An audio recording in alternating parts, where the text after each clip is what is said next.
Bon, voilà, première vidéo dans l'appartement, vide, avant que tous les travaux aient commencé.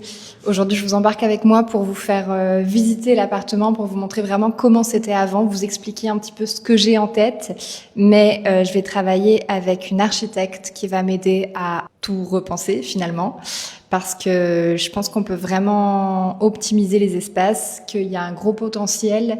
Il y a 3,20 m de hauteur sous plafond, donc peut-être qu'on peut faire quelque chose de ça aussi. Je vais vous présenter un petit peu ce que j'ai en tête et en même temps le plateau sera pratiquement mis à nu, donc le but c'est aussi et surtout de tout casser. Attendez, je vous montre. La dernière fois, j'ai arraché un bout de papier peint et il y a des vieux journaux derrière le papier peint.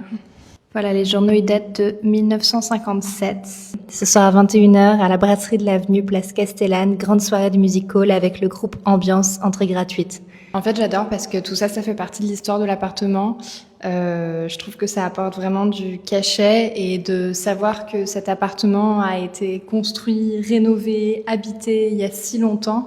Ça me fait plaisir. Franchement, je suis contente d'acheter un appartement qui a autant d'histoire. Bon, alors ici, on est dans le couloir d'entrée. Juste ici, vous avez la porte d'entrée. Là, c'est le salon, enfin en tout cas ce qui était le salon. Juste là, vous avez une première chambre. Ça, c'est un placard. Derrière le placard, vous avez les toilettes. Et tout au fond, vous avez ce qui était la cuisine. Je vais vous faire visiter, qui est dans un super état. Attendez, je vous montre juste derrière ce qui faisait office. Enfin, sur le plan, en tout cas, il y a marqué dressing. Je ne sais pas vraiment si c'était de cette utilité, mais c'est un peu glauque, il n'y a pas de fenêtre. Le but là, c'est vraiment genre de tout casser. Casser la cloison qui mène au salon, casser la cloison qui mène à la chambre, casser la cloison du dressing, ce qui faisait office de placard également.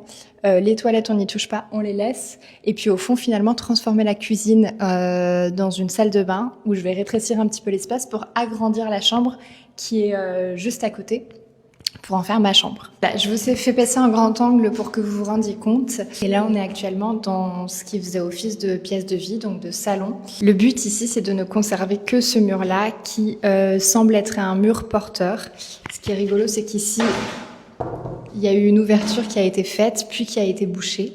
Moi, ce que j'aimerais à terme, si jamais les évacuations le permettent, parce qu'il y a des contraintes que je ne maîtrise pas, c'est donc de mettre une cuisine ouverte ici avec un îlot central et de faire une très grande pièce de vie pour pouvoir recevoir ma famille, mes amis.